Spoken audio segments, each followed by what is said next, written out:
I can do anything. So when I was 27 and had 2 little kids and was going through the most heartbreaking, heart-wrenching, mangling divorce you could imagine, I needed a job. So I took a job as an emergency room secretary, because by then I had 2 years of art school under my belt, so I was totally qualified. And I tell you, these were the days when, this was in the late 70s, when there was no 6-inch thick plexiglass barrier between me, the lowly clerk in the ER, and my clients who were bleeding and oozing all sorts of stuff. None of that. And it was just, and this happened in a hospital not too far from here that will remain unnamed. So it was the double doors opened into the great beige linoleumness of the emergency room, and there were just 2 ordinary metal office desks, mine and my co-clerk person, whoever was on.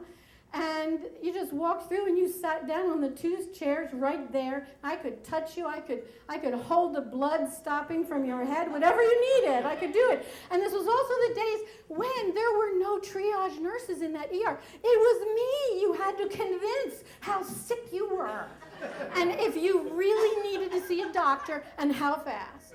Okay, and my training was like, oh, Barbara, you'll figure it out. It'll be really clear when to call the nurse and when they can wait. So I found at this job that I loved the gore.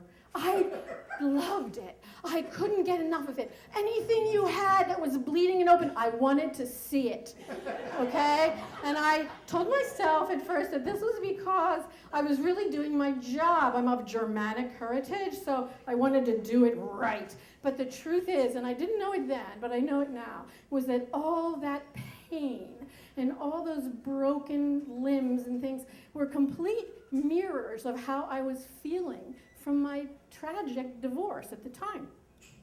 We're not going to talk about the divorce, but I am going to tell you my 3 best gory stories from the emergency room. Are you ready? Okay. 1. It is a beautiful Saturday afternoon in the summertime, so the ER is packed with people in the waiting room. And in through the double doors comes this middle-aged couple. They're African-American, big guy, turns out to be husband, wife, little wife, and he is just hugely, she's like practically carrying him, her own self through those doors. And what I remember is that he had a huge belt cinched on one leg, okay, and lots of dripping happening from the end of his pant leg, all right? So my job, okay, like I said, no barriers. And AIDS had not shown up yet, so I could walk and play in the blood all I wanted, safely. No gloves ever. The clerks never wore gloves. So I get the wheelchair, get him set up, and I'm pretty clear that this warrants me hitting the intercom button and saying to the nurse, I think you need to come out here and look at this. So it turns out that it was a lawnmower to the foot injury, which I had to see. I saw it up close. And let me tell you, it was a clean cut, man. There was no raggedy edges. It was like you could see right through, right the foot, the leather, what was left of his foot was like, you could see the shoe and the sock and then this clean red thing. He had 1 toe left, the big toe. The toes were gone, okay? And so the nurse, Becca, comes out and she wheels him back with his big old cinched belt. And I sit down with the wife and say, all right, you're going to go back in a minute. Because my big job was, who's insuring you? Who's paying for this? And what the heck's your name? And are you allergic to anything? And sign here.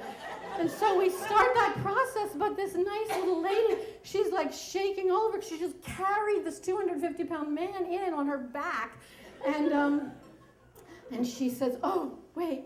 And she opens her purse, and inside this cute little bag that's got a little metal clip, and she pulls out a bloody paper towel. And then she And the desk is here. I mean, we're talking, she's here. And she unwraps the towel, and there are the toes.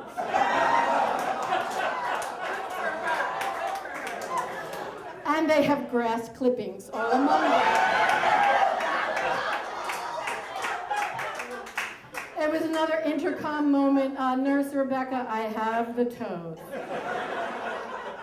All right, number 2. It's 4th of July, which is another excellent reason to come to the emergency room because that's where it's all happening. When Americans play, they like to be injured and their pain in their abdominal area, and the discharge cannot wait another day. So they come to the ER. And so this was late in the night. This was like doing a night shift. Fireworks are happening, whatever, and it's just a party. People are in all stages of grief and shock and bleeding and stuff in the waiting room. And in march these 2 young men, well, you know, in their 20s or something, and they are laughing hysterically. They're holding on to each other and almost laughing so hard that they're ready to, I thought they were going to vomit, okay, from laughter. And the one guy, the tall guy, had a giant piece of like raw steak in his hand, one hand, and I'm thinking, why is he bringing his barbecue into my emergency room? This is unsanitary.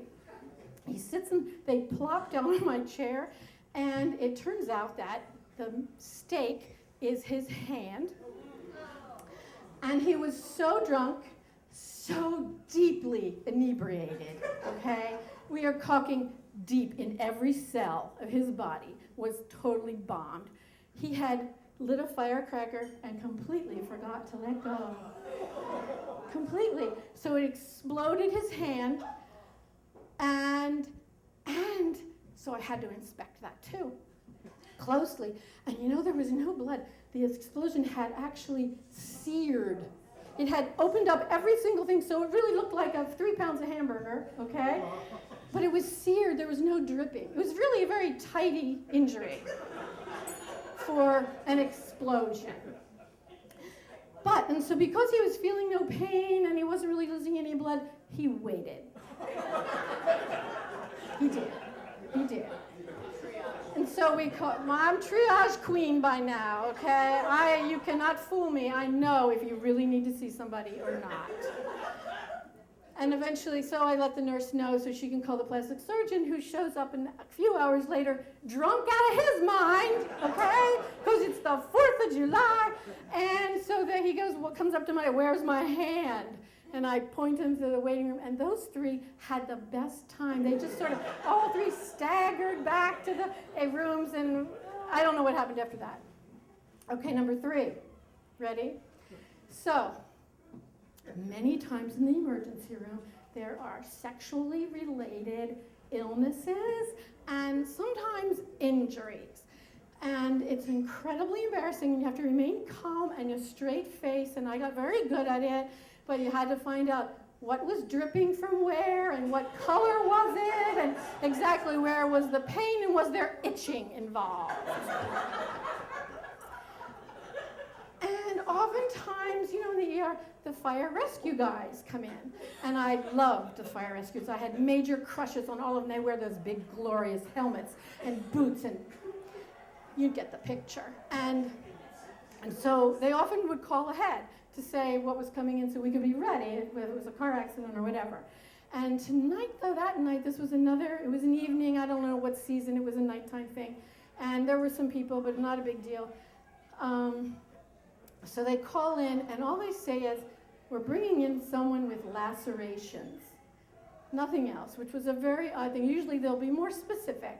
And so there comes the ambulance, comes in, the lights I see, they roll in. And usually these guys, because there's always like flirtations going on in high adrenaline situations, will make at least eye contact, like hi, as they're rolling past the people who are nearly dead, okay? You gotta do something to just relax. And tonight, though, they brought in the stretcher. If you ever want to be seen quickly, come in on a stretcher. It's effective. So they're wheeling in this young guy, but he is face down. But he's alive. He's like up like this. Okay, just a little, like that yoga pose, the Sphinx, just a slight Sphinx pose. And he has that look like he cannot move. And he's covered from the waist down, and there's blood happening, so I'm thinking, wait a minute. Wait just a minute here. Nobody ever comes in face down. They're always on their back on a stretcher, okay? Unless they're stabbed in the back and they forgot to pull the knife out, there's no reason for them to come in face down. And with that thing, I'm like, oh, this is a butt injury. Something is going on with his butt. I just know it. And because it is my job, and I like to do my job, I get my little clipboard, because of course they whisked him right back. No, I can't. Nobody's talking about anything about what happened to this young man. Take my clipboard back there. He's already doped up because he's so in pain. I just said, what's your name? Sign here. He was old enough to sign his own thing. And before I made it back out to my desk, where it turns out his parents were waiting, I found out, okay? Because there are no secrets in the emergency room. And so like I said, I forget his name. If you're here, I won't recognize you. Okay? I don't know who you are. All right? But somehow this young man, in an experimental moment, somehow inserted into his back door a light bulb. But the round, big part of the light bulb, somehow, I do not know how, okay? Do not ask me how. And let me tell you, in case you don't know, that sphincter muscles are very, very strong. And they could crush glass. And they did. Okay? They crushed glass. Poor baby. So, let this be just think twice before you put glass in your ass. Because eventually the doctors will put you back together again, all right? But 30 years later, somebody's going to be talking into a microphone about your sorry butt that week, okay?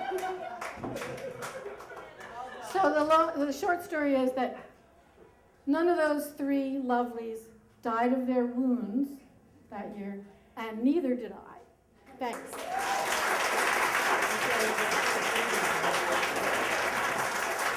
Nice job. You're very, everybody.